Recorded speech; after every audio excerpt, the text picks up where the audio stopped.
You're hanging out in the House of Sunny podcast, where it's always sunny, mostly because of your host, comedian and YouTuber, Sunny Loman. Want to know what Sunny and her friends are thinking about this week? Well, here she is, Sunny Loman. Welcome, everybody. I'm here with sidekick Doug from The Rational Capitalist and Ashley, who will read some headlines for us later. Coming up on the show in about 15 minutes, we'll be calling Bob Davis of the Bob Davis Podcasts. Bob is always fun to have around, and this podcast is part one of my conversation with Bob. And if you're enjoying it, at the end of the show, go to his podcast, and you can hear part two. I'll put links in the various places where one puts links for that. And you can call the show and leave a voice message at 707-681-5834. So far, we've gotten some really nice messages just kind of welcoming me back, and I really do appreciate it. Nothing particularly funny. Today, I went on Facebook and said, what do you guys want me to talk about? And somebody said, I just want you to do the show naked. So that... What about... Do they want me I'm naked? feeling sexually harassed. They don't want you to do the show naked, Doug. No, just me. Are you sure? Actually, maybe that was for you. I think they were talking to me. Actually, I'm gonna suggest that. We'll that's see what they pretty say. Narcissistic of you to assume that they were talking to you. You're right. You're right. Speaking of me and vanity, so I have a couple of corrections regarding last week's show.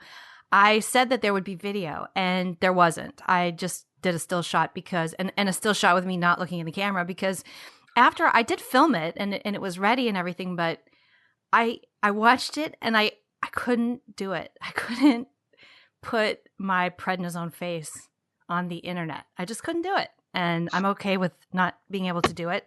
So, but I've come up with a solution. You are going to get video this week because I've temporarily, and this is just temporarily, I have joined ANTIFA. Oh, no. Yeah, I've done it for the masks, and I'm hiding my identity right now. But not really my identity. It's really just my pred face. So. Well, that's as good of reason as any. Yeah. Who knew that was an extra bonus to joining ANTIFA? So I've joined, and if you go to my YouTube channel, you can see that I've got the uniform on. So that's what we're doing. Let's see, what's my other correction? Rand Paul. Yeah, so after we talked about Rand Paul last week, like immediately afterward, a whole bunch of his neighbors came out and said, oh yeah, no, that was political. Like there's no grass clippings or pumpkin patch dispute between Rand Paul and his crazy ass neighbor. And I felt really bad about like saying, oh yeah, it must be the crazy neighbors, just because I keep having bad neighbor experiences. But all of these neighbors, like a lot of neighbors came forward and said, no, the Pauls are like the nicest people in the world. They have like a football pickup game every year that everybody joins in on. And this guy, he didn't have any interactions. That's where he learned his tackling. Right. Maybe that's what he thought he was doing. Just like maybe he thought it was the game. Maybe he was getting early. Getting an early jump on the Thanksgiving football pickup game. Yeah. Oh, we're not playing yet? Oh. Sorry. Oops. So when you have that many neighbors come forward and vouch for you, I kind of feel like maybe you are a nice guy. And also he was mowing his own lawn, which is a nice guy thing to do for a senator. And maybe when I met him and didn't think he was such a nice guy, he was just having an off day. Maybe he was having an off day. And he didn't do anything overtly not nice guy. He just was kind of like, I don't know. He just rubbed me the wrong way. Do you ever get just kind of bad feelings about somebody? They just seem like kind of a dick. But I've had bad days, and I'm sure people think bad things about me sometimes too. So no. Yeah, including people who know me well. No. I don't know that I would have that many neighbors. In fact, I know that I would never have that many neighbors coming forward and saying, oh yeah, Sunny's great. Like she did not deserve to be tackled and have 6 ribs broken. I don't think that would ever happen. First of all, because I don't know my neighbors very well. And my cat has better relationships with my neighbors than I do. And so I'm going to just correct what I said last week about Rand Paul. It sounds like it was political. It sounds like this guy snapped and tackled a Republican senator because he's a Bernie bro and he's violent, like my new friends at Antifa. Is that what it sounds like to you guys too? Did you see that news story with all the neighbors coming forward? Yeah, absolutely. Yeah. I think it's part of the climate now, and it's completely acceptable, apparently. I mean, imagine this happening the other way, the other direction. If some right-wing guy had tackled a progressive or something, it would be wall to wall. It would be, we need to ban guns. You know, the Republicans and the Tea Party and the talk show hosts are fomenting a climate of hatred. I mean, that was exactly the narrative when the Democrats were in power. And anything happened, even if it didn't have to do with politics. Yeah, if a bunch of Republicans went to a rally and held up signs saying, no more, lower my taxes, we were accused, we were accused of like violence. Exactly. Yeah, fomenting a. But now that speech is violence, now I get it. They're reasoning. So how do I have a drink of my coffee in this thing? Do you have an Antifa handbook? I wonder if you have to it hasn't arrived yet. Room. I ordered it. How do they eat and drink? Do they just straws? You gotta get a straw. All right, I just had a sip of coffee. We'll see. Yeah, I need a straw. That's right. I should have. Well, okay. Next. Do they have a straw sponsor? Maybe that would be a way for them to raise money, like the official straw of Antifa. There you go. Do you think they blend all of their food? Like they eat everything through a straw? Well, yeah, like someone who broke their jaw. Right. Right. When they're out at a protest, just so nobody recognizes them, they'd have to do that. They'd have to basically drink smoothies. Smoothies and shakes. They're so upper class white. It makes me sick. I watched this little Vice documentary of Antifa. I don't know if you've seen that making the rounds. I'll put a link to that below too. But they this kid, just talking about why he's morally justifying, the violence and stuff, and it's just so disturbing. And I just don't think they would exist if it wasn't really condoned by the establishment, meaning, the media, the schools, everything. I mean, in fact, absolutely. I think faculty at some of these schools are some of the people fomenting some of this stuff. Didn't a Republican organization at some college was just awarded a settlement because a teacher had gone out to basically and had taken his students on a little field trip outside of the class to erase their chalk I don't know. I don't want to call it a protest, but whatever they were chalking on the sidewalks. And they had special permission to do some chalking about, their viewpoint or whatever it was in this area. And this teacher decided he didn't like it, so he went out to erase it and had all of his students out there erasing it. And so they got that on video, and they sued, and they just won. They got a settlement from the college. I wonder if the teacher was fired, though. The teacher probably still has a job. So they paid the students off, but they probably kept the guy around. So they were doing sidewalk chalk? Yeah. What is chalking? I'm kind of naive to this whole Antifa sidewalk thing. Chalk. Just like a Republican group was out there drawing their message on the sidewalk with chalk. Okay. And this teacher decided he didn't like what they had to say, so he was out there erasing it with his foot, and he had all of his students out there doing it too. Wow. And they got that on video. I'm drinking some more coffee. I'm going to drink some more coffee here. What's the educational? Very, very hard to do. And I don't know if I'm what's the educational? Revealing my face? I don't know. Okay. Go on. I'm wondering what the educational content is of erasing sidewalk chalk. That it's more effective to use water to erase it than your foot. Oh, it's a science experiment. Yeah, there you go. He should have said that. Instead, he said, "I don't like what you have to say," and they got that on tape. So, but that is the lesson. Toast. That is the lesson of the academic left: is resist, don't think, by any means necessary. Too. They feel like they are morally right to shut people down, and I just don't even, like the whole Nazi thing. Like, I don't like Nazis. Who likes Nazis? But who cares? Like, they just don't pay any attention to them then. They can't be allowed to be out here with their ideas recruiting. Who cares? Nobody wants to be a Nazi. The Nazi thing is like 1/1000th of these people they're talking about. I mean, they're really going after just about anybody who even slightly disagrees with them. Right. Is a Nazi. So their definition of Nazi is basically anyone who slightly disagrees with me. Right. Including people who, like, apparently Taylor Swift is a Nazi. Did you hear this? No. Taylor Swift is getting a lot of crap online and in articles and things like that from feminists because she's on the left and she's made statements. She supported the Women's March. She has not come out and said, "I hate Donald Trump." And she has not come out and said that she supported Hillary. So there's like a couple of things that she just won't like take a stand.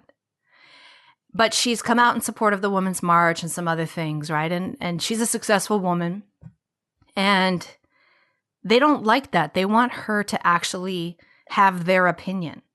Wow. So it's not enough. It's not enough. Yeah, it's not enough to not be on the right. You have to be like a militant leftist and voice that and be a part of the quote unquote resistance, #resistance, or you're a Nazi. And they're calling her a Nazi and they're, because she's blonde. And I guess some Nazis like Taylor Swift music. And I'm not kidding you. This is their argument. What? Like they like her and because she's blonde, blue eyed. And so there's one, I don't know if it's that, one of these Nazi websites did a thing like, "Hey, Taylor Swift is awesome." And therefore, Taylor Swift is a Nazi. So somebody's gonna, this is just getting so crazy. It's getting so crazy. Did you see that New York Times article? This isn't totally related, but there was a New York Times article about how some black guy writing about how his kids he's gonna have to tell his kid he can't be friends with white kids. Yeah, right. He was on Tucker Carlson last night. Oh, was he? Oh, God, I have to see that. Yeah, it's good. Yeah. So the guy who wrote that piece I'll put a link to that below. I'll watch that later and put a link to that below. But yeah, that's, it's just getting so overt, nasty, hostile. But I guess that's good. I mean, let them peak and then we can address exactly what it is that we're dealing with, which is violence and idiocy and authoritarianism. We've always known that that's what they are. They've hidden it behind kind of these, I don't know, a kinder, happier, more gentle approach. And that's kind of coming undone at this point. Yeah, I think, I've said that on my blog recently too, that one attribute of this entire sort of era that we're in right now is that these leftists have completely exposed themselves as authoritarian, and everyone can see it. They're not concealing. I think Trump has put them in such a violent disposition now that they are finally acting out the logical extrapolation of their premises, which is violence and initiating violence against anyone who disagrees with them. And that is part and parcel of the left. It always has been. I mean, this is Stalin-esque behavior. That kind of behavior comes out every time, a socialist or communist regime gets into power. What's the first thing they do? They start purging anyone who disagrees. They take over, control the media. They start putting people in prison who dissent. And, we're getting a glimpse of it right now, and people need to wake up to it. Yep. I think people are. All right. Bob Davis is actually calling me. I was supposed to call him, but he's calling me now. So This is our first time doing a guest with an interview, so we'll see how this goes in terms of technology here. So let's call him up. Let's see if this works. Hey. And then we'll do video. Good afternoon and good morning. Hey, Bob. Hello, Bob. I can't see you yet. I'll fix that in a second. All right. There we go. It's Bob Davis. I was going to do a little intro. Oh, but well, you I'm okay with that. You called. Can you hear me? Yeah, are we good? Okay, and there you are. I see you. Okay, so I can't see you, but you can't see me yet. Well, that's because you got your camera set up for your show instead of me. You should be able to see me. Do you need to accept video? No, I can see the video. She's got her camera adjusted for something else, and I see Doug, but it's a picture. Well, welcome to the House of Sunny podcast, Bob. Thank you. And this is going to be part 1 of my conversation with Bob, or our conversation. We're going to do part 2 over on his podcast after this one's over. So everybody can go over there. It's at the bobdavispodcast.com. That's with an S. That's where it will be. The bobdavispodcast.com. And I'll put links below here so you can go check it out. And what's going on, Bob? How's Minneapolis? Minneapolis is gray and relatively warm. You know, I don't know. It's like 35, 40. And I'm drinking my coffee, waking up. And that's pretty much it. Waking up. I'm kind of nocturnal. Yeah. So he's nocturnal, but when I met Bob, it's almost noon. I know, right? It's like noon there. Noon is early. I have to get up around 2:30. And when I met Bob, it was at 6 a.m. on a radio station. Yeah. I used to have to You get had up like the worst job. He was just going to bed at that time.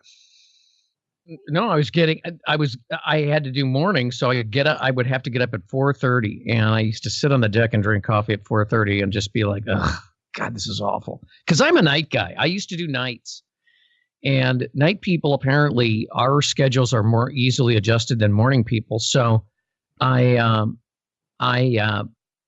would get up and just, rue the day every day. I hated it. I didn't, I can get up for a show, so that was no big deal, but I don't know how you were clever and funny and like with it, because I'm a morning person, so that's fine for me. But at night, I fall apart. I'm just not funny. I can't think. It's really interesting schedules because I'm on once I'm up and going, I'm on. But I was a different person when I had to get up at that early in the morning, and I'm really worried about this. By the way, Doug, I am very I'm worried about this whole nocturnal thing because I'm living in the Midwest where people get up early and tend the cows and that kind of thing. That's right. That's right. You're a pariah if you're getting up that late. Yeah, that's how I feel about it. I feel people who don't get up early are immoral. I guarantee you Bob's neighbors are saying, "What's that guy doing? It's 11. It's almost noon and his shades are still closed." Something strange is going on. Is he growing marijuana in there? My neighbor's boyfriend, when he was still living there, he worked at Seagate, but he worked overnight. So he would be just getting home when I would be going to bed. And she's pretty much up and around 24 hours a day. So it's all good. But yeah, it's weird. It's a weird thing. And it's a weird thing when you live, I don't live in I don't live in Los Angeles or in New York City or Las Vegas where there's a 24-hour culture. It's much better than it used to be. Sonny, you grew up here and you know that back in the day, this place, after the 10 o'clock news, the lights went out. That was it. Oh, it's time to go to bed now. What's Barclays? Yeah, because you have to get up early. Wonderful. I mean, you got to go to bed early because you have to get up early. And yeah, bar closed in Chicago. They close for an hour and open back up again. It's like 4 o'clock. They open back up at 6.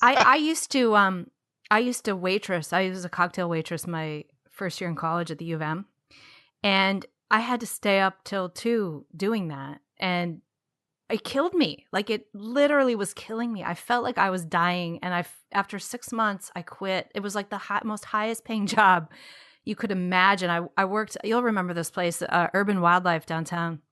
Oh, yeah. And it was like the most popular bar downtown. And it was. I worked there at that time. I made so much money and I had to quit because I couldn't take the hours. Yeah. Well, I don't know how you did radio. I was certainly willing to continue to do radio, but they decided that they didn't want me. No, Bob rocked the boat. To the lucrative world of podcasting. Bob made more money doing working in Urban Wildlife than either of us ever made in radio. I made on average, and so I'm like a 19-year-old kid. I don't have I have nothing. I have a high school diploma. I'm in college, but I made, and this was a long time ago. So I mean, inflation, adjusted for inflation, it's probably even more at this point. But I made $30 an hour on average. Oh yeah. Servers do really well, especially if they're in, a lucrative. If you're in a hot spot and you're good. Yeah. I have a good friend, my friend Colleen. She supported, put 2 kids through college and supported herself as a server for years. Still is still doing that to a degree. Yeah, it can be really lucrative, and it's funny that the thing that I was going to talk to you about, I was going to play this video. What's her name? Lily Tomlin and Jane Fonda put out this video. The big corporate restaurant chains are ripping you off because they're making you tip the waitresses, and the waitresses can't like make ends meet. I'm going to play it right now because we're just talking about it. So let me play it. Play it.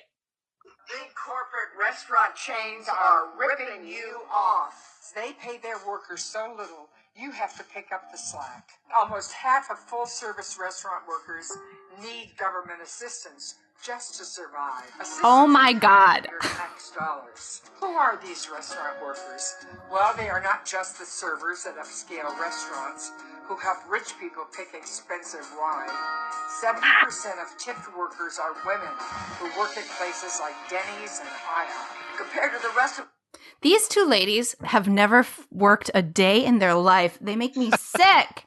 Well, I don't know what they did when they were young, but you also are. Jane Fonda, what did she do? She sat in her daddy's house. I mean, she's Hollywood royalty, right? I don't know about Lily Tomlin, but that's true. Yeah, I made like $4.25 an hour, I think is what they paid me at the time, which was above minimum wage, which was actually really good. But the job I had before that, where I got my first waitress experience, was at the Olive Garden. And I think they paid me $2.10 an hour.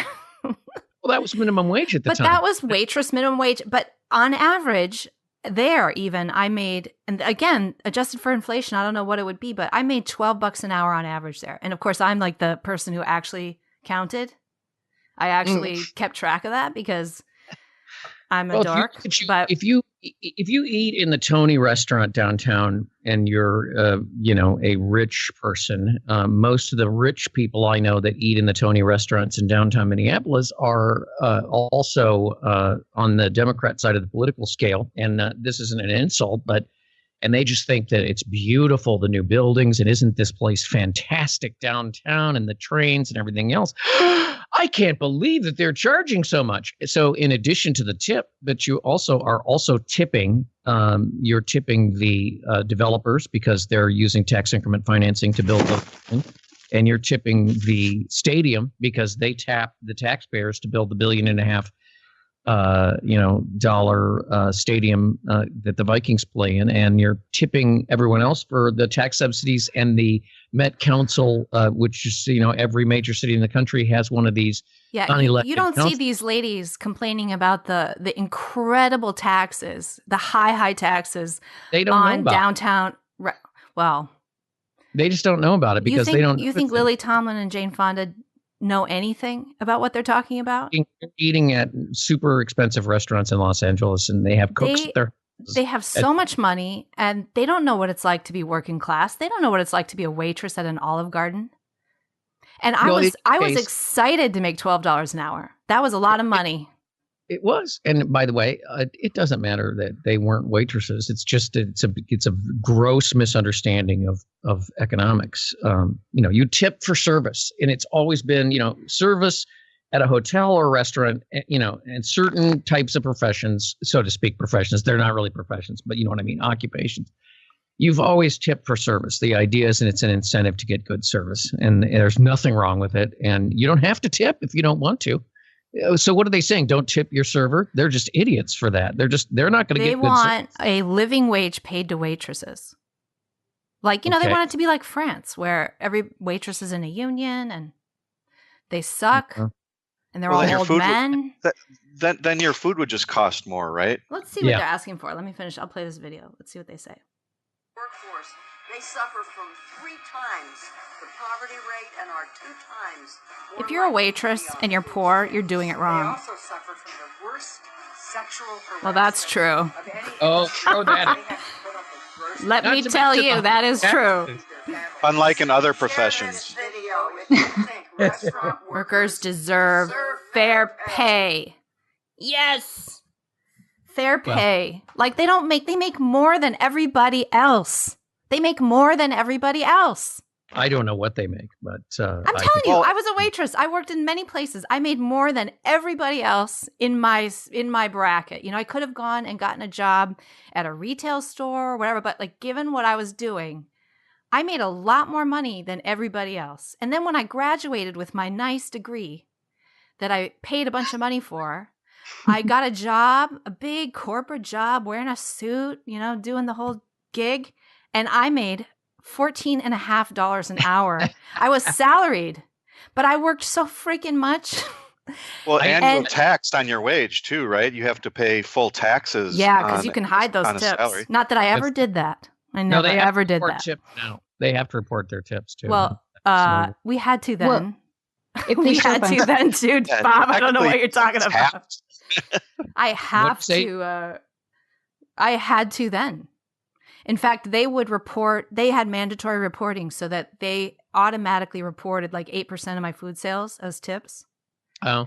And then, but I made more than 8%. I made 15, 20% on average. So I have a friend who's a bartender and he does, he's very happy. Does very well. Yeah. It's like 4 days a week. These ladies aren't exactly dealing with a victim class here.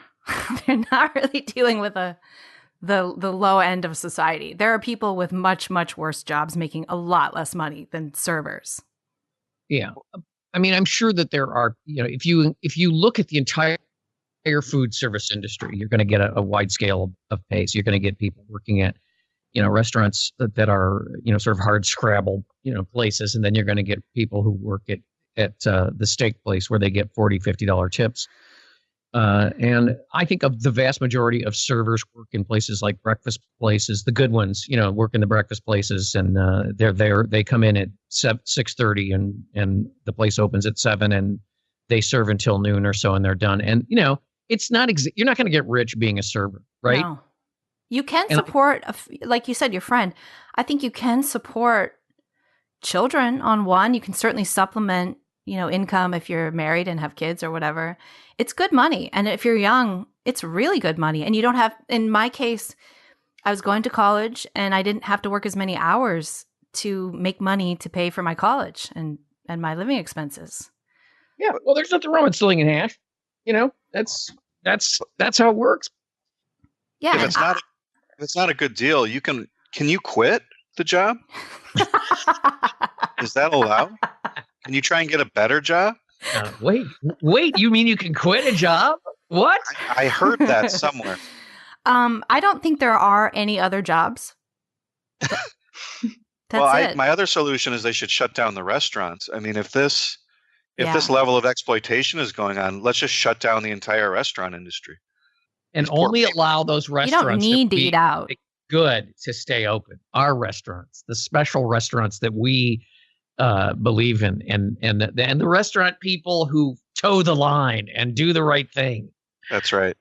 The ones that support farm to table and fly the Cuban flag and things like that. we have a bunch of Cuban restaurants now here in Minnesota. That's a big thing now. Really? It's when I left, I think you had Victor's, and that was it. Yeah, Victor's, and you walk in and there's pictures of Che and Fidel. I know, not when the guy owned it. So like the husband started this restaurant called Victor's in Minneapolis. Yeah, and it was like not pro Castro, like in fact the opposite. And then they got a divorce. And for some reason, the wife kept Victor's. I don't know what that was about, but she got the restaurant. And I think it was like, I hate my husband. I'm going to hang a picture of Castro in here just to spite him. Or maybe she liked Castro. But it's like a German restaurant hanging pictures of Hitler. It really is. Went to Hitler. I'm sorry. If Nazi Germany was still around too. Like the guy's still there. Or, I mean, he's dead now, but I mean, the Cuban government is still jailing dissidents. Yeah. Well, if Hitler hadn't have invaded France and the Sudetenland, if he had just stopped at Austria, he probably would have grown old. Would still be around. Maybe. Right. Would anybody have invaded to save the Jews? I don't think so. Let's not go there. That's just now we're in Larry David territory. It's a career killer. Bob's telling me I need to watch this. That's right, the Larry David monologue from SNL. I did watch that, and people said that it was crickets and like he didn't get any laughs, but there were some people laughing. It wasn't that funny because he's just not a good stand-up. I think he's not a good stand-up, but I think Larry David is really funny. He's really funny, but his delivery was. I mean, I thought the jokes were okay. But he's not a stand-up comedian. So he was doing pure stand-up, and he's not a stand-up comedian. Which is a joke in itself. It kind of was. It's like a meta humor there. Well, it's comedian humor. It's humor for comedians because he's that kind of. He is that kind of comedian. Yeah, he's a content creator. He's not really a performer. Right. But he's great. I love the show. I think he's really funny. Yeah, obviously, I gotta catch that. His politics are completely different from mine, but who cares? Yeah, his show is brilliant. You've seen it too, Doug? Oh, I Curb Your Enthusiasm is one of my all-time favorite shows. Are you watching the new season? Yeah, I am. That's great. Okay. Did you watch Foisted? Yeah, in fact, I had to shut it off. I was laughing so hard at one point. Yeah, it's pretty funny.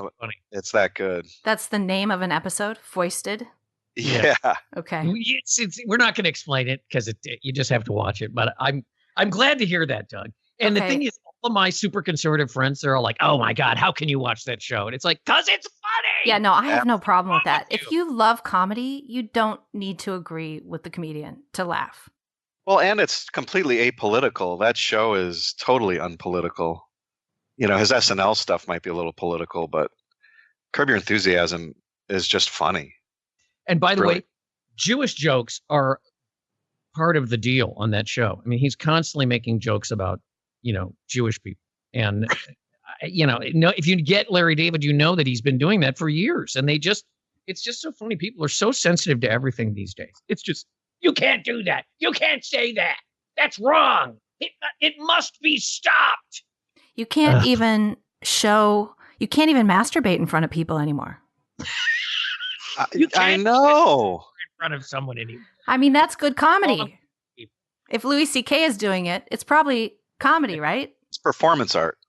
If people are reacting to it the way that they are, because I didn't even know, honestly, I have never seen Louis C.K. Never. Really? And I really think he's really funny. I have never seen him. I have never watched anything he's ever done. And I had no idea that masturbation was his thing. That was his routine, right? That's his thing. Is that wrong or right? It's part of his routine. Yeah, it's definitely one of the gags he goes to a lot. And so what a surprise when it turns out. Let me put it this way.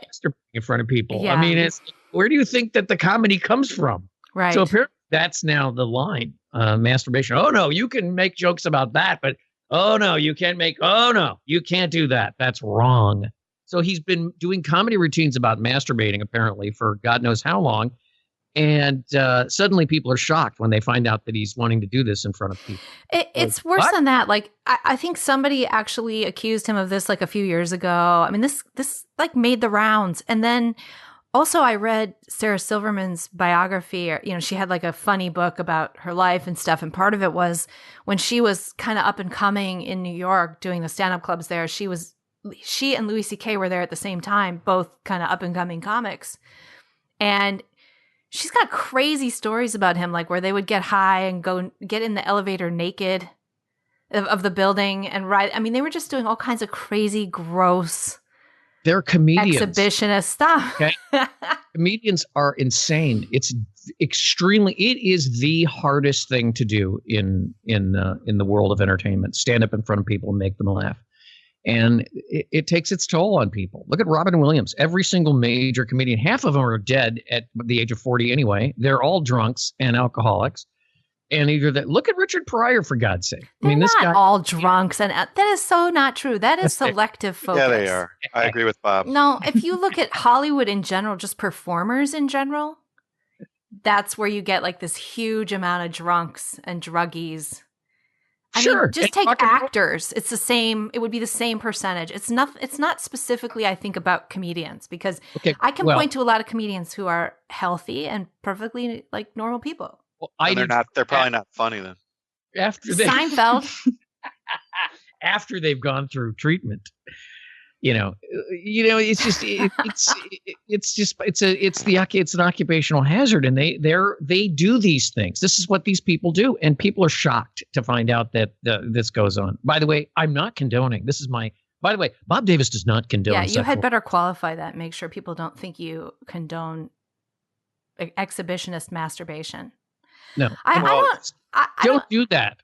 He in his defense, though, someone told me that he did ask people if he could masturbate in front of them. As I said, if you pull your dick out on people and ask them, it's kind of a rhetorical question at that point. Right, because you're already showing it.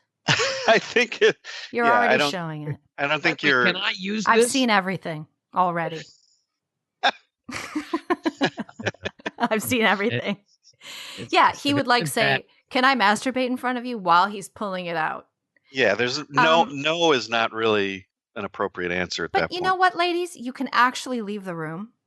Like what struck me about some of these stories is that the ladies sat there. They sat there and watched. It's because they were worried about their career. This is the whole thing. I have a suggestion for women at home. I don't even know what to say to that. Like, how do you just sit there and watch a guy, like those two girls, those two comedians, they get invited to his hotel room. They go, they're sitting there. He says, "Hey, will you guys watch me masturbate?" as he's pulling it out, and he just does it. And they just sat there together. And by the way, they're just comedians. It wasn't a job, he wasn't. I love comedians. What? They were on the show, and they were afraid if they just said anything, he'd kick them off the show. Oh my God. Leave the room. I have a suggestion for women or anyone who is concerned about this kind of behavior on the behalf of people, like Harvey Weinstein or whoever, Kevin Spacey, etc. First of all, if you're underage and you go to your parents find out that, mom and dad, if your underage actor child comes home and says, "Hey, there's going to be a party with the actors after the show and they've invited me," you say, "You're not going." That's right. You say, "If you want to go, we have to come with." And why? Well, because, young man, bad things happen to boys. Yeah. Where are these parents? They're idiots. It's unbelievable. The parents are cashing checks. The second suggestion and a lot of these parents have been sued by their kid stars, for stealing their money. I mean, the parents are obviously not the best people. The other suggestion is, and again, not to blame the victim, but the other suggestion is that I would advise young women in Hollywood who are looking for jobs and meeting, I would strongly suggest, getting a carry permit and bringing a weapon with you. In fact, if you can do it if it's an open carry state that you have the meeting in, I'd strongly advise you to wear the gun. And if Harvey Weinstein comes out of the shower naked, you just say, "I'm armed. And if you come near me, I'm going to shoot you." And that will be the end of all that nonsense. Or we could get chastity belts. Just go armed. Put a weapon in your purse. Carry a firearm. Wear an iron pair of underwear with a lock on it. A snub-nosed pink Leave 38. the key at home. Yeah, I feel like if I were invited to a meeting in a hotel room, I probably wouldn't go alone. I don't think I would agree to that. I don't care what that did to my career. I just don't understand this. You could say to the future producer, does it bother you if I bring a strap on? And then when they say, well, what do you mean? You say, it's a Ruger.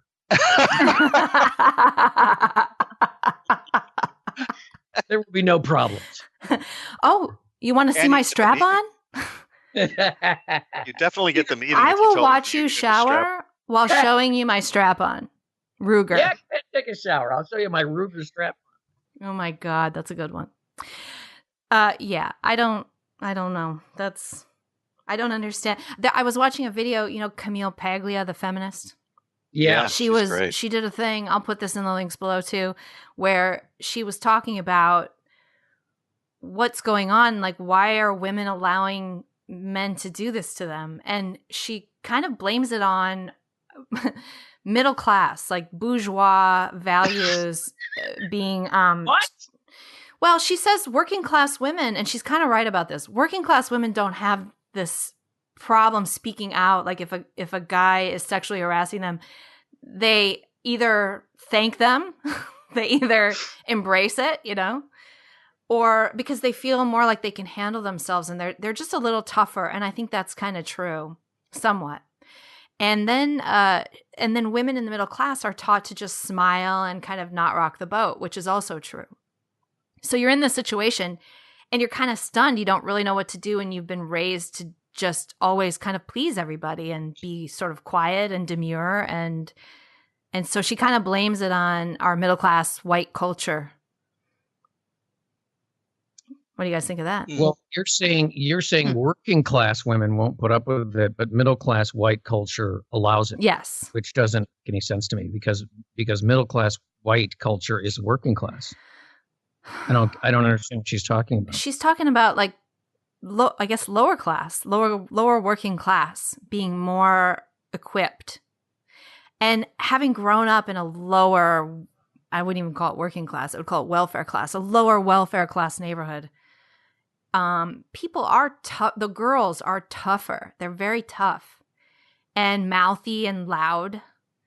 And I actually had situations where I had to protect myself and kind of was always on my guard and suspicious. And then when I was 13, we moved to Southside Minneapolis, which was a much nicer neighborhood.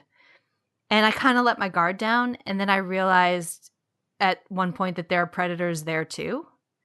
But my guard, I'd kind of let my guard down thinking, well, the bad people aren't in this neighborhood. But there are bad dudes everywhere at every level. And that was an interesting lesson to learn. But when I grew up in the other neighborhood, like we were all kind of more ready. I don't know. Ready to fight? Well, or run good. or whatever. Like you're kind of just, you're always prepared. I was always looking over my shoulder. I was always suspicious. And it's not like a great way to go through life, but at least you don't get hurt. You're more cautious, I think. You don't go to hotel rooms when guys say, hey, come to my hotel room. I have to say that I had many situations in my career, and since I've been doing radio since I was 12, I don't know anything else. But and as a young looking person, I had many. I've had many advances, subtle and otherwise, from people, along the lines of, homosexual type advances, and I was always aware of that. That's something that I was always aware of, and I don't. They were never overt, to tell you the truth, but it was common knowledge in our business that there were people who were predatory, that were either jocks or. Did you know who they were? I don't remember them anymore. No, I mean, were you at the time? Did people know exactly who they were? Yeah. Oh, they'd say that guy, he likes little boys, right? Yeah. The entertainment, it's show business. It's the circus, people. This is people going away. Your child is going away to join the circus. It is not. That's a really good point. she's going to join the circus where they have trained animals, and there are lots of weird people. It's like the show Carnival on HBO. That's the entertainment business. Yeah. You're right. And it's okay. There's nothing wrong with it, but you have to be prepared for the number of people who are broken and twisted in the entertainment business. There's two businesses that are like that pretty much, and one is the entertainment business, and the other one's politics. It's just politics, which is just entertainment for ugly people, is what they say, right? I guess you're right. I don't know. I kind of love that. I don't know who said that, but somebody said that. It's a funny. And then I do have to say this. I think we are forgetting that human sexuality is not something that you can put in a box. That human sexuality is complex. It has to do with psychology. It is not something that you can just say, well, if you're morally upright and strong, all things will be well. Well, it will, but every morally upright and strong religious family has the kid who grows up and is gay, or wants to be a man or wants to be a woman, or has some weird thing, quote unquote weird thing, because human sexuality is not something that you can put in a box. And we keep insisting in this country, the scolds, whether they're on the right or the left, keep insisting that human sexuality be put in a box, and it can't be. So everybody is vulnerable to some kind of charge at some point from somebody if they don't like you. And we need to look beyond the charges to try to figure out what's going on. And it's getting a little crazy. The charges and the news media and the way they're just picking up any claim. It's getting a little crazy, and it seems like it's gonna peak here, and we're gonna be more appalled at the witch hunt than we are at the actual harassment. And then it will go away, and then it will stop. And in the meantime, nothing will ever be done about the serious cases. Like, I think the Harvey Weinstein case, that's a serious case. The pedophilia, the Kevin Spacey, that's gross. And obviously there's... I'm just pissed because House of Cards is canceled. Oh, that's... Pedophilia be dead. I want my Kevin Spacey. Here. Like, who cares that he's... Like, did you hear that he had an organization to groom young people as actors? Like, he actually ran a little organization, basically, I'm sure, to find young victims. Okay. Maybe he was trying to be good. Maybe he was really trying to help young actors. I don't even feel that bad about this Louis C.K. stuff. Like, the Weinstein stuff is bad. The Louis C.K. stuff is gross. And, like, the guy's obviously, to me, that's a problem if you are like forcing people to look at your wee-wee all the time. That's like what gets you off. That's a problem. Like, keep it in your pants. But I don't think he should lose his career over this, because he's a little weird sexually. Like you said, Bob, I mean, to me, that's like, you're a little weird sexually, but if you just showed me your penis and I'm an adult and I sat there and just watched it, I think some of that's on me, That's when you pull out the Ruger. When I was a little girl, there was a flasher who would come by our. I played tennis in high school, and this flasher would come by the tennis courts as we would practice after school. Once or twice it happened, and we had to call the cops. We had one of those guys on our tennis courts too, and I remember I went home and told my mom. Oh my God, is it a tennis thing? And it was just weird guys hanging around parks. Okay. And it's when little kids are there, because they are interested in little kids and they hang around, and we all knew it. And I remember, everyone's like, that weird dude is down there again. I mean, come on. And I went home and told my mom, and she was like, don't go down there. And he's down there anymore. Yeah. And that was it. And that was terrible advice. It doesn't make any sense. Don't go down there, and nothing's going to happen to you. Don't stay in the hotel room when he whips out his penis and is masturbating in front of you. See you later. Leave. Gotta go. Turn around. Avert your eyes. Bob's mom should be czar of this whole industry of if a pervert's at the park, don't go there. Bob's mom has spoken. Tip your server and don't go to the park. Don't go to the park if the flasher's there. Right. And if you need to have a meeting with the flasher, just make sure you're armed. It's that simple. Yeah. And then you won't have any problems. If you have to go to the hotel room meeting with the bigwig executive, take a weapon or a chastity belt. Yeah. Yeah. Okay. So let's do some headlines and then we'll wrap this sucker up and go on to part 2 over at the Bob Davis podcast. So Ashley, you want to read us our first headline there?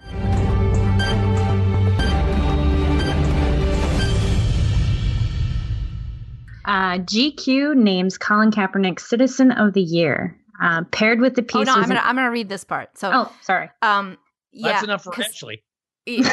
Sorry, Thanks, Ashley. Good work today. I meant to tell you. There's like no. That's it. The headline is the news story, and then I'm gonna read this because it's, or you can read this in a minute because it's funny. But I just want to get your guys' comments on this. Citizen of the Year. What do you think? Well, if he was a good quarterback, Muhammad Ali. He was one of the greatest boxers of all time. So, and then he took a political stand. So, I understand even, whatever perspective you're from, he was important. But Colin Kaepernick is terrible. He's just a bad quarterback. And he just stood and he just kneeled during the national anthem. That's Citizen of the Year? Well, he started a movement and brought down the NFL. Well, no, the NFL brought itself down. Here's the thing. Largely working class people watch football and enjoy. I guess it's the national pastime, right? Baseball and football. And I'll tell you what's bringing down the NFL is rich owners who have everyone else paying for their private jets and their stadiums and their super exclusive, skyboxes that only the city councilmen are allowed to come into. And the elitist structure of turning a football game into the Roman Colosseum and gladiatorial contests. That's what it is. It's absurd. We're all paying for professional sports. How did it get this way? Where billions and billions and billions of dollars put into these stadiums from taxpayers for a game. Weak. Because as Queen Elizabeth said, Robert, men are weak. And the truth of the matter is, people cannot stand to live without their football and their baseball and their sports. And if they don't have to live without it. It just doesn't have to be in this fancy. I don't even know what to say. Like in Kansas City, the Chiefs are religion. In Minneapolis, the Vikings are religion. These are our totems, and you cannot take our. It's like church. And we will pay anything for our cathedrals in honor of them. Yeah, but having said that, the other thing hurting the NFL is sports is a cool down from all the insanity on Fox News and CNN and Trump and the Trump TV show that goes on every day at the White House. And when you allow politics to bleed too far into something that is really a cool down from the heat of all this other stuff, people go to sports to relax and get away from that stuff. Right. And when you allow politics to bleed into it, you wreck it. And guess what, GQ? People go to GQ to get fashion advice. And you just wrecked it. Having said that also, since when is the national anthem a federally required, you have to stand for the national anthem?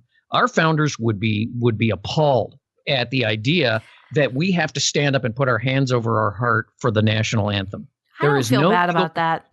You can stand, sit, or do anything you want during the national anthem. Now, I stand up because everyone else does, but it's an oath of fealty that we are to stand. I don't feel that way about it. I feel like I love my country, and I feel like I'm just expressing that, celebrating that. I don't feel like I'm, especially because my country is founded on the ideas of free speech and freedom and individual rights. I don't feel like standing in respect for it feels like some kind of collectivist authoritarian BS. I'm an American. I don't feel like that's what I'm expressing when I'm honoring my country, Well, because my country's different. And you're welcome to it, but don't make me stand for it if I don't want to. I don't care what you do. Right. But they're trying to say you have to stand for this. And isn't it interesting how it's not just you, a fan in the stands. It's the football player on the field working for the football team, Well, the team didn't require them to stand, so they can do whatever they want and suffer the consequences either way. I mean, It upsets people when people don't stand for the national, especially veterans, because they went over there and fought for that flag and so on and so on. Well, they didn't fight for the flag. They didn't fight for the song. Our government that is representative of that flag is so powerful now and into so many things in our lives that people are upset at whatever it does. And so for them to expect that people are going to stand up for the national anthem and not vent their concerns, because now the federal government is the king. We are living in a collectivist, it's almost a tyranny. It's not quite there yet, but it is. And they're involved in so many things and require us to be participatory in so many politicized things that it's no wonder people are angry and don't want to stand up for the national anthem. Wait till the people on the right start sitting down. Then suddenly the left will be saying, how dare they? Remember when people refused to recognize Obama as the president and how angry they were? Now suddenly they're upset because the left is doing this. Hashtag resistance. Right. All right. So Ashley, you can read this part. So this is this is out of the GQ article talking about their choice. And I just thought this was kind of like unbelievable. Do they really think this? Read this, Ashley. Paired with a piece are inspired images by Martin Scholler, who photographed Kaepernick in Harlem, intended to invoke the spirit of Muhammad Ali's anti-Vietnam War protest in the neighborhood during the late 60s. So Colin Kaepernick is like Muhammad Ali in terms of like stature and whatever. And like what he's dealing with today as a black man is like what black people were dealing with in the 60s. Yeah, in the context of the Vietnam War, the draft. In the context of the draft, all these black people getting drafted into Vietnam and put on the front lines. Oh, white people were drafted too. I know, but I'm just saying. Well, it was people, poor people were the ones, primarily being drafted and sent over there. And poor Colin Kaepernick. Yeah, poor guy. Ugh. Poor NFL players. Such a victim. Or bad NFL player, according to. I don't know anything about football, so he's not a good player. No, or he'd be playing. Oh, right. I think that's true. I don't think he lost his job because of this. Although the NFL allows dog killers, wife abusers, murderers. Like basically, if you can throw a child beaters, like anyone can play. If you're good, you will play. I don't think sitting for the national anthem would disqualify him if he was a really good quarterback. Notwithstanding that racism is a definite problem in the United States, and black people. Do you think so? I don't think so. Yes, I do. Maybe racism against white people. Well, that's the public. That's the pushback. Listen, but I think not. I don't see overt racism. I mean, except for like these small band of like weirdos in Charlottesville or whatever that drive into crowds. I don't see overt racism coming from white people or institutions in any significant, noticeable way. And the only thing that group is really arguing is that cops are racist. But of course, they said that in Ferguson when all the cops were black and the mayor was black and the prosecutor was black and everybody's fucking black. And and somehow that's still racist. And the guy because the whole situation with whatever his name was, the kid in Ferguson that cop was white. So that's it. Yeah, but they're talking about systemic. Like they went, oh, it's systemic racism, and it's just like it's just not there. But where's the overt racism? Is the New York Times article saying I got to tell my black kid he can't be friends with white people? Just a second. First of all, there's the issue of policing, which is more complex than just the standard, substrata racist attitudes of people in this country. And I know because I have traveled every road in this country. Of course, I've seen white and black people working together and living together and everything else all across the country. I've been crisscross the country 2 or 3 times. I came to your house. So I've been all over the country.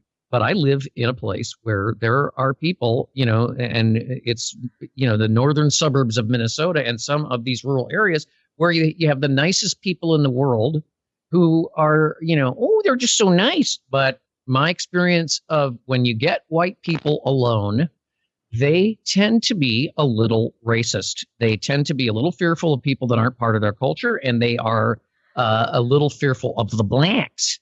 And you hear it all the time.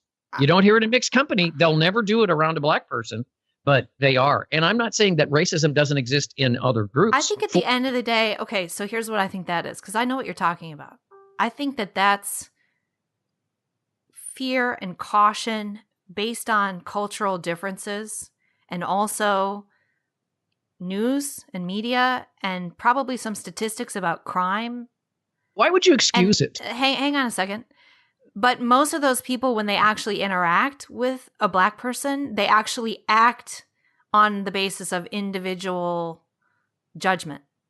They become obsequious is what they become, because they don't know how to act around black people because they will not be around black people. I hate that. That really drives me crazy. But what I mean to say is when a black person is in front of them, they're judging that person, for the most part, as an individual based on what they know about that person, which is an unracist approach to judging people.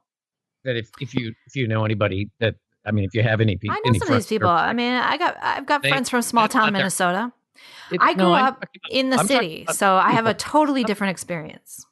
Yeah, that's just not their experience in general with white people. I'm sorry, but that's what people who deny this stuff. I don't condone kneeling at I don't think the NFL should be political. If I was an owner, I'd just tell them, you're not going to kneel because we're going to throw you off the team because you're going to mess up the deal. The deal is we're supposed to be entertainment. That's what sports is. Right. Go out there and play the game and stop being a jerk. If you want to say something, you can say something. You can issue a statement or whatever, but overt statements that are going to piss off the country music listeners is just plain stupid.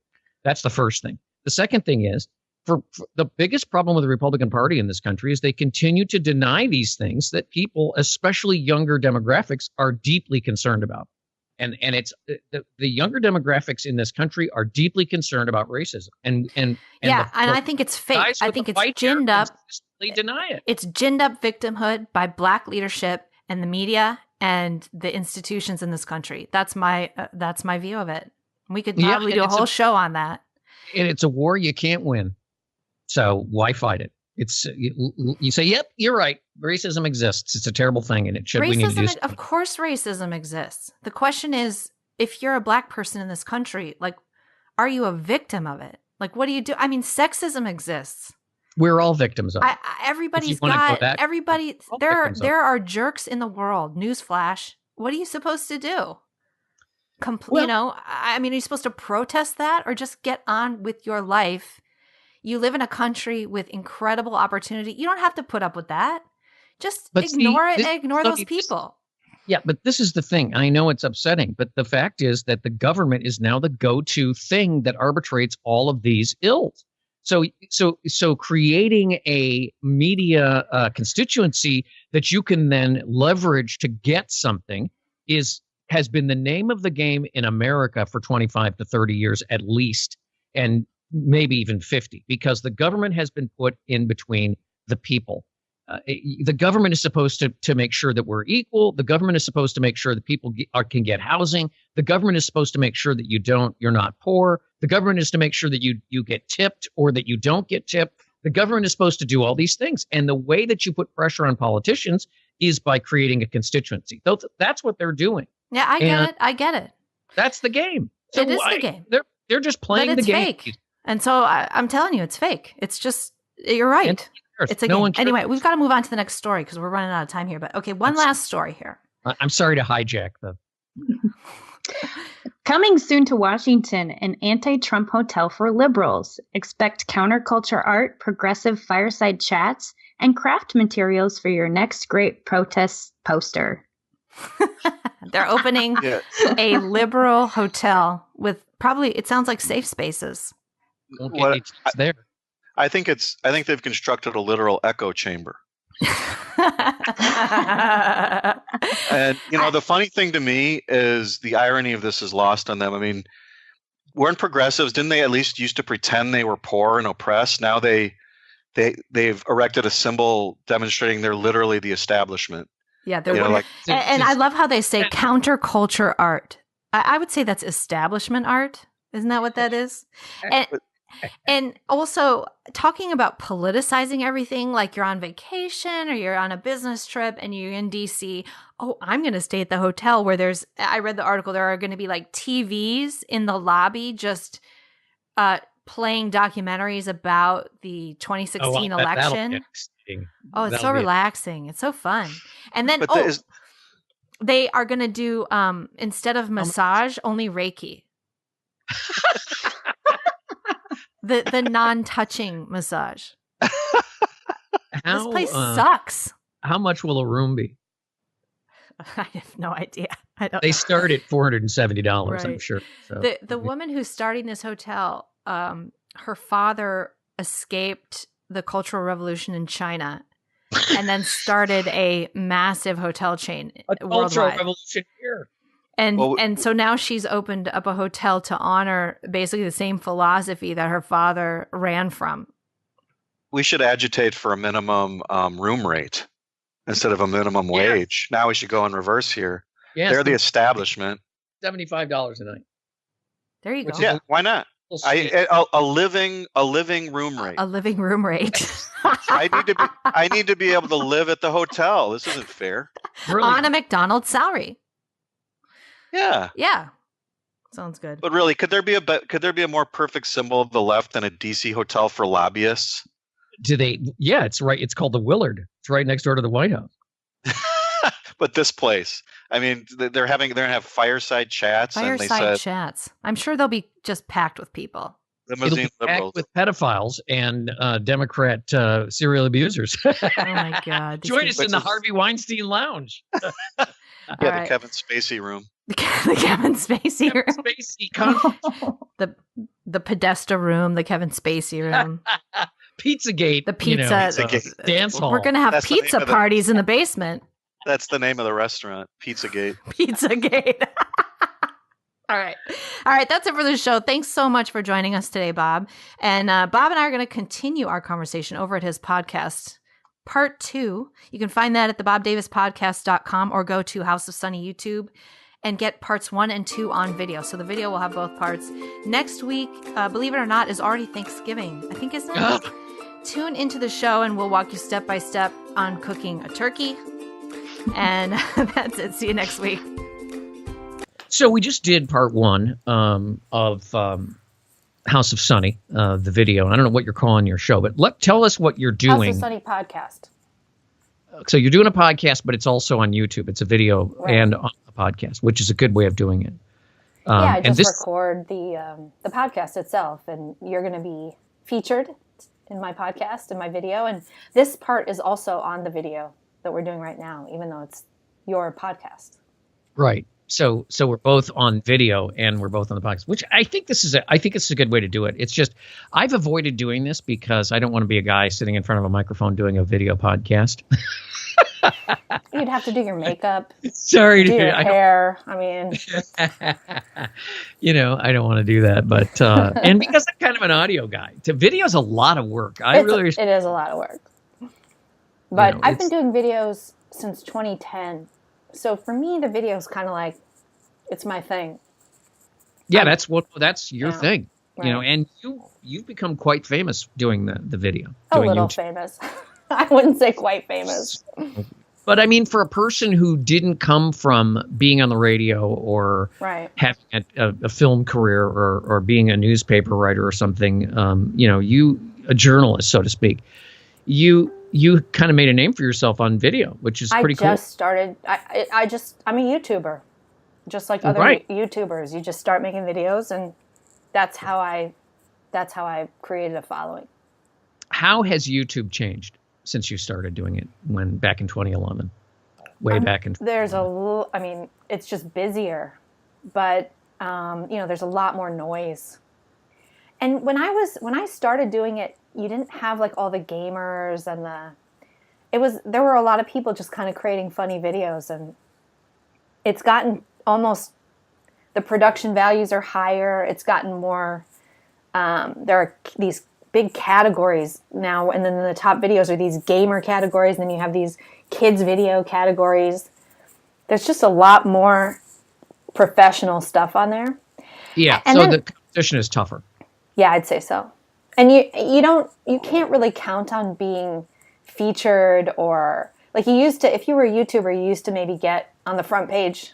You could get on the front page if you got some clicks and you got some momentum. They might put you in a featured video, but that's kind of not likely anymore, unless you're already kind of big.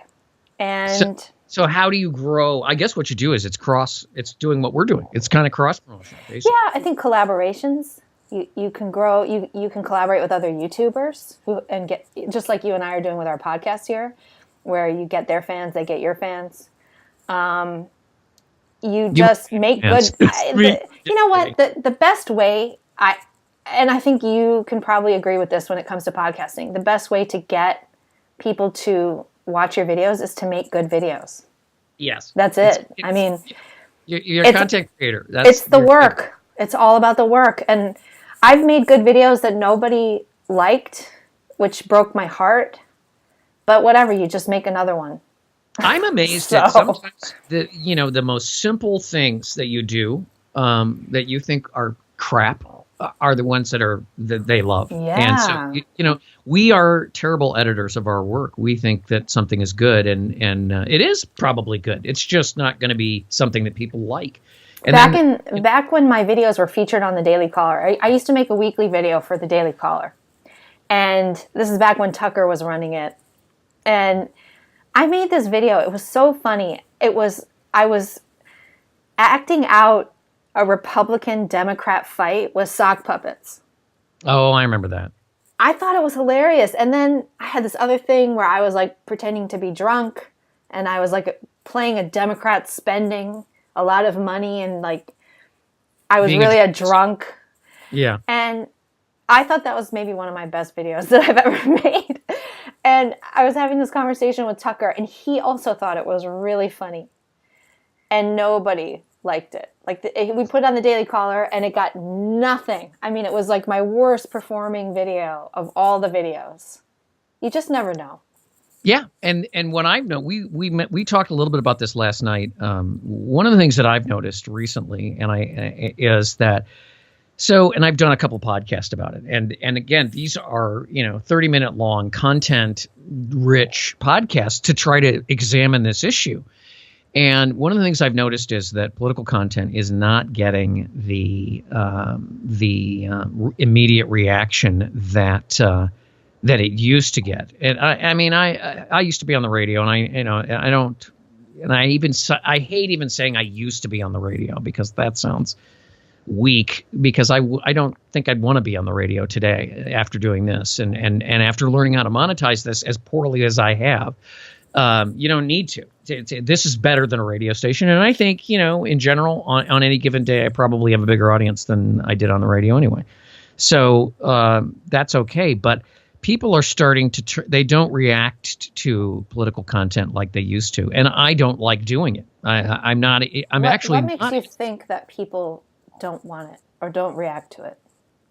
Because we have great analytics in the digital world, better analytics than radio. And your analytics tell you when you do certain subjects, they're not as popular. So that's interesting. I'm not going to say that they're not as popular, but over in the short term, they do not have the traction that political stuff used to have. I see. And I'm saying 2 years ago that I have the feeling that I said to you that I felt that people were turning away from it. And I was speaking specifically of the people on the right. And you said that it's happening on the left too. And you're out there in California. Yeah, I think, I'm in Leftville. I'm in Leftifornia.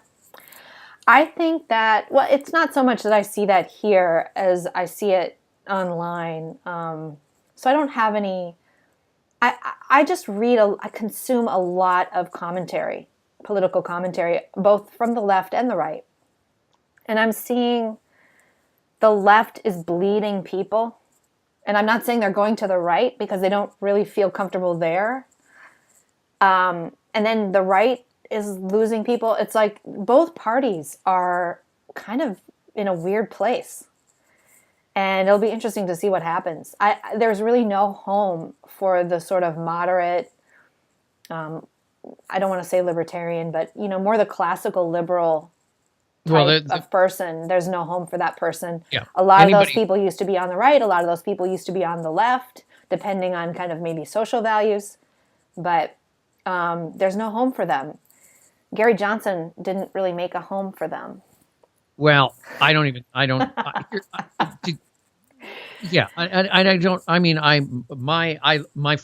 love my libertarian friends, and I love what they're doing, but I think that Gary Johnson was a poor choice, but the other option was John McAfee, which would have been yeah, that was weird too. And then the other guy was just young and unprepared. Preston, what was his name again? It's in many ways it's a proto party. They've got to develop. They just don't have. Yeah. So. But I guess what I'm saying is that I think if you are an advocate of less government, and I don't mean even less, I mean radically cutting back the power of the government. Yeah. You're a radical leftist. You're not, and people get very confused by this, but I think both the right and the left are conservatives, meaning that they're trying to maintain the status quo. I think the only people that are actually radically liberal are for liberalizing our Republican, and by that I mean the type of government that we have, our democratic Republican government, by reducing the power of the federal and state government, and starting with the power to tax. That is a radical leftist view, and people keep perceiving themselves. My favorite thing are these Republicans. Why do you say that's a leftist view? I mean, I'm not these because it's a liberal idea. So I hate to say even left, right, up, down, whatever. But less government is if you view all democratic government as let's say it's a liberal view. It is a classical liberal view. Yeah. Yes. And yes. And you're right. It's a conservative view. If you're conserving now, you're conserving a mixed economy and socialism and a bureaucratic state. Yes. That's what you're conserving. So yeah, I would say that's right. And it's interesting times we live in. It seems like both parties are kind of doing some really weird stuff, and they're losing people. Yeah, I think that they've been disrupted, and I think that they've lost touch with the American people, and they just don't know how to. The only guy that's been able to connect with people is a populist, and he's not really a populist either, because populism is really a tactic. Now, Donald Trump is not a conservative. He's not a liberal. He's just someone that says things that people believe in for whatever reason. He's a Donald Trumpian. That's what he. And Donald Trumpism is what he subscribes to. I hate to even bring up the name, because what happens is immediately you're polarized. Because of these populist techniques, which is, I'm going to fix everything. Well, and then on the left, Bernie is the populist. So, and he was very popular. So you're seeing that on both sides. And I think the Democrats, so recently there have been a couple of developments on the Democrat side of things that tells me that they're going to clean house. They're cleaning house. Yes. And that is, Donna Brazile came out with her book. That was allowed. And if you don't think that she got permission for that, you're an idiot. Because absolutely she got permission for that. She's not some lone wolf heroic figure coming out to expose the left. She is part of the DNC and the left. Remember that she leaked debate questions to Hillary. She's corrupt. She's not a good guy. So she wrote her book, and so maybe what she's saying is true, but she's been allowed to expose that faction of the Democrats.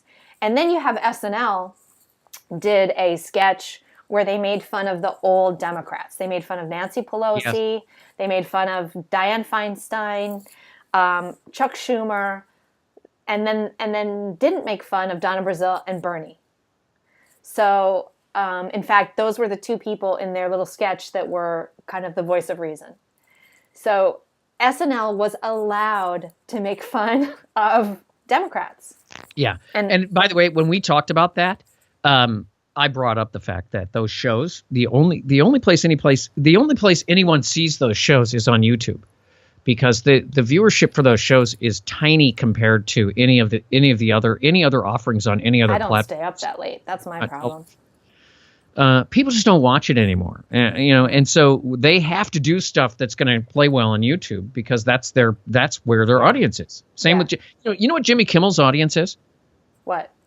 It's a 0.43 rating. I don't know what that means. It's 2 million people versus somebody like DJ Khaled that has 2 million views for every single Snapchat post. So people need to put it all in perspective to understand that these traditional shows that have been for 30 years, quote unquote, the big shows, are no longer the big shows. They've also been disrupted. Right. Okay, I got a break right here. My apology. We're just gonna put the break in. So, okay. Anyway, go ahead. We were talking about. We were 3, 2, 1. We were talking about the ratings for these shows. So when I hear about these horrible things that when people complain about SNL and I don't really react to it because I'm not going to say that nobody's watching because that sounds like some crazy-eyed nut that thinks. But traditional broadcast listening, radio and television, is like shockingly low, and the listenership to the most popular radio shows, whether they're talk shows or music shows, and the most popular television shows, including network news, are all after the fact. They're all podcasts or on YouTube or clips. And that's why you see these TV stations putting the chase videos up and things of that nature, because that's where people are watching them. They have really low ratings. So that's interesting. I mean, so they have low ratings, but then they're consumed on the internet in various ways. YouTube or Hulu or whatever, and I wonder if they're tracking that as well. And I mean, who knows what they're really getting? But they're content creators just like you and I. So there's an equality on YouTube with all of them. Jimmy Kimmel, but I mean, you go on YouTube and I love to watch the End of the World videos. That every week it's the End of the World next week, and they're fantastic. And they are, some of them have very high production values, right? Yeah. Some of them are terrible, but some of them are amazing. And I've done podcasts about it. And, these videos have, 3.5 million views. I mean, they're heavily viewed.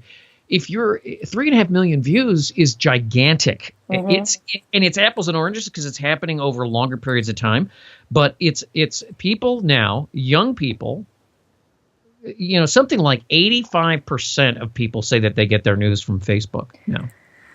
I get a lot of my news from Facebook. I mean, I have really smart friends, and they post really interesting articles that I follow. I mean, and obviously it's not Facebook writing the news. There are links to the Wall Street Journal or, I don't know, other places. But it's almost like it's a aggregator or they're curating the news for me. And then I obviously go over to some other sites and stuff too. But one of my favorite YouTubers is Phil DeFranco. And he does a news show every day. And he it's not like really an opinion show. He kind of gives a vague opinion. He tries to do like objective reporting where he tries to give the facts. And keep it in and be kind of even about how he tells the news. And it's not high production value. He's young. I think it's great. It's stuff like that is great. And he has he has millions of subscribers. Yeah. So when he puts out a video, he's easily doing what you said Jimmy Kimmel is doing. I mean, one of his videos every day is getting those types of ratings. Right, and nobody knows who he is. And that's what I'm saying about this. He's not as famous as Jimmy Kimmel. Right. Well, the only reason Jimmy Kimmel's famous is because he was on the platform when more people are watching and fewer people are watching. So when we're reacting to something SNL does or something, Sean Hannity does, come on. These people are,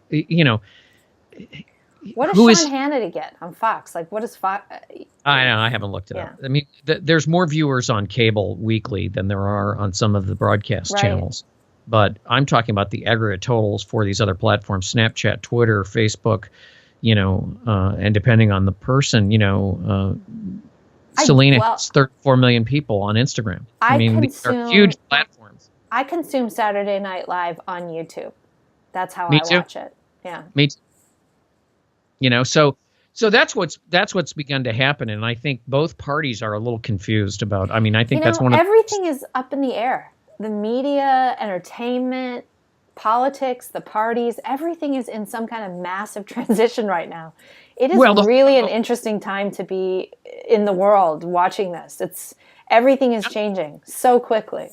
Yeah, I think the whole world is in disruption, and you have Spain, like you have independence movements in Spain, and like I just saw Poland had this big protest, and you have the Italians just had a big EU exit protest. Things are changing. Yeah, things are, and I think I still, I've had the theory for a long time that we're on the verge of a disruption that will be more significant than the Industrial Revolution, and we're part of it. I mean, we're doing this. This is what this is that we're able to make media in our homes, right, and hopefully monetize it. But we're in the very, very early stages of this. We are. And I think we're in the early stages of all kinds of disruptions, and it's happening very fast. And I've often described what has, if you go to the beginning of the technology revolution back in the 60s with the advent of Intel, they've built this crust of AI and the internet and, personal computers and all these different things that's now kind of really starting to come into play in the world. And most of the people that are alive, unless you're 23 or 24 years old, have no concept of what it is. They just don't understand it. They don't even know about half of the stuff that's going on. And the disruption is, it's significant. And it's weird really, to me is to think how young people, how fast things are changing. Young people, it's such a cultural shift for them, like compared to us. Like, I'm middle-aged. Someone who's 20 grew up in a completely different world than I did. I mean, completely different in terms of how they're parented, in terms of everything. The technology itself has changed so drastically. And then even just since Obama was president, I was talking about comedy the other day with somebody, and I'm a comedian, so for me, that's what I think about. And I posted on my Facebook page the other day that a sketch that would never have been done today. And it's just from like 2009, because Obama totally changed comedy in this country. Yeah. How did he change comedy? That's an interesting point. Well, I mean, and I don't say Obama, but I would say, under his leadership, and all of the increased attention to racism. I mean, it started with if you made fun of Obama, you were a racist. Right? I'm not kidding. I mean, in the early couple of years of his presidency, some mainstream comics made fun of Obama, and it was bad for them. And everybody took note of that, and nobody made fun of him the entire time he was president. No Obama jokes. Except for on the right, but on the right you don't really have comedians. I mean, they're not funny.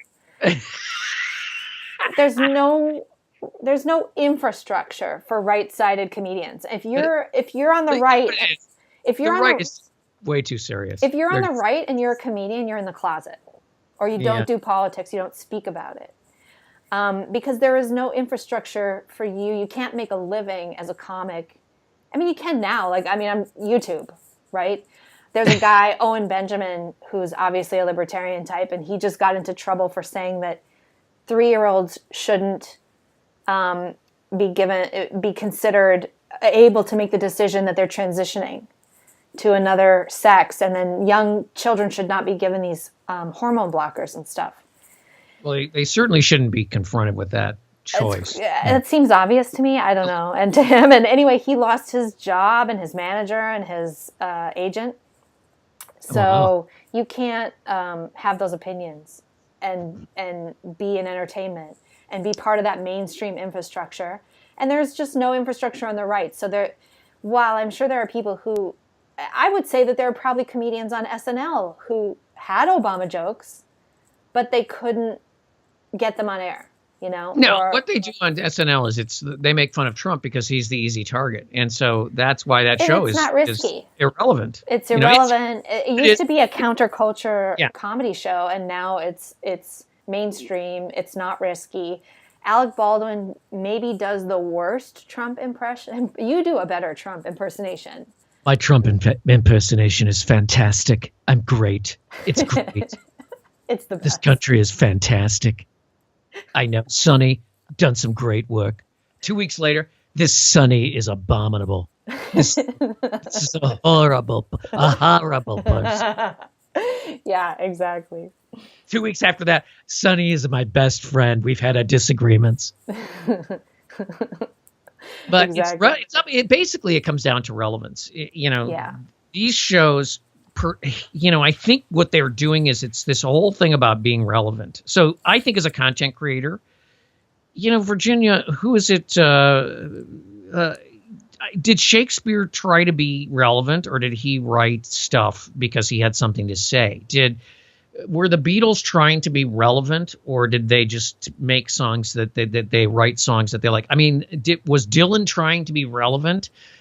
You can't. I don't think you can be a successful content creator by trying to be relevant to some audience. No, you have to be creative, and you have to be willing to take risks. And it's the risk part that's sort of gone out of the mainstream comedy.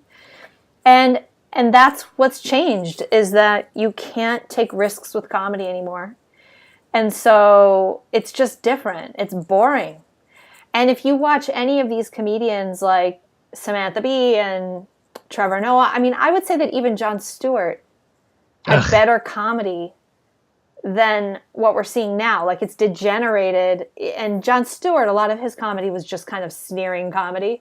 But even that was better than what you have today, which is just, the punchline is just, Trump is stupid. It's like, that's not clever. That's not comedy. We talked about it in part one. Larry David's show is really great because I gotta watch that. Trump never even hardly ever comes up in that show. It's not part of the milieu of the Curb Your Enthusiasm, because it's I think he probably has come to the same conclusion that regardless of how you feel, positive or negative, and I don't really care, it's not relevant anymore. It's not. It's just not. The greater stuff is the stuff that happens in everyday life and the struggles that we have in everyday life, which in some ways are really kind of friendly, and him kind of stumbling around as a social pariah, trying to get through his life. And I talk about it all the time. And, you talk to people who are quote unquote conservatives. Oh, I hate that guy because he supported Bernie Sanders. Come on. Yeah. Just why is it that you have to pass a litmus test? And because there are no funny, they're not funny. Conservatives are not funny. It's not true. Come on now. There are some. I'm just saying they're in the closet and there's no infrastructure. I'm talking about the people they're not funny. They're way too serious about it. They're angry about everything all the time. Yeah. Of course, so are people on the left. They're all angry too. Yeah, it's a percentage of people on the right and on the left that are just angry, and they're not. And in fact, the real scolds that you brought up earlier on part one, you were talking about the scolds. I see more scolds coming on the left. Like, you can't use this word, you can't use that word, you have to, and that changes every week. Next week it's a different word, and really no matter what you do, you're just wrong unless you are unless you're some kind of ultra protected class. You can't even just be a protected class anymore. You have to have like 5 protected classes intersecting in one person. Yeah, and every week it changes. So you can step on a landmine at any time, which means at this point, walk across the field because you're going to get blown up sooner or later anyway. Yeah. Which is, I'll make a T-shirt. I don't even pay attention to... sell it on my website. I don't even pay attention to if I'm inappropriate or anything like that. And I don't want to. But I see a lot of comedians, they're forced into becoming these social justice warriors.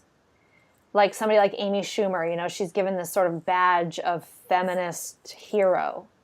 Mm-hmm. And then her comedy... Until we find out that she's aggressive sexually or something. But her comedy has suffered since then, because now she can't make any of the funny jokes about her boyfriends, her Mexican boyfriend or whatever. That she can't make any funny jokes anymore. Well, I mean, let me tell you, maybe the way to handle it is just to say, hey, I'm just going to do stand-up, and I'm not doing an HBO special, and I'm not going to be in the movies, and I'm just going to do stand-up, and that's it. And my stuff is available on my YouTube channel and on my podcasts, and I think you have to go direct to the consumer, and that's what the new media is. I mean, YouTube and the podcasting, it's direct to consumer. You don't have any producer going, oh, whoa, we can't touch that. Although YouTube is now demonetizing all of the videos because of advertisers, because they don't want to take risks. But you can monetize it by doing spots in the podcasts. Yes, and you can have your own sponsors, but then that's another job, as you know, going out and getting sponsors. It's just I struggle every day because it's like, do I make another podcast today and have coffee, and then it's like that requires so much, and then let's make calls the rest of the day and try to convince. It's just the marketing, and so it's hard. It was nice that YouTube offered this forum where they got the advertisers for you, but now they're politically motivated. Google is Democrat, and so they are restricting. I don't want to use the word conservative, but right-sided voices. Yeah, a lot of people are going to Patreon to fund, including me. I just started a Patreon, and I'm going to do that too. I think I'm going to do that too. And here's the thing. If Google continues to do this, where they're editing private documents and, these, and I'm not quite sure what the motivation is. I don't think it's that they're Democrat. Certainly they have supported Democrats, but it doesn't help the Republicans are trying to regulate Google, because if this is that's ridiculous. If this is what Facebook and Google are going to do, then there will be other options, and people used to say this stuff about Microsoft. Microsoft is too powerful, and Intel and Microsoft are controlling the industry, and blah, blah, blah, blah, blah. Look at Microsoft today. It's still a powerful company. It's certainly, still around, and they still whatever, but their Apple was laughed at in 1991.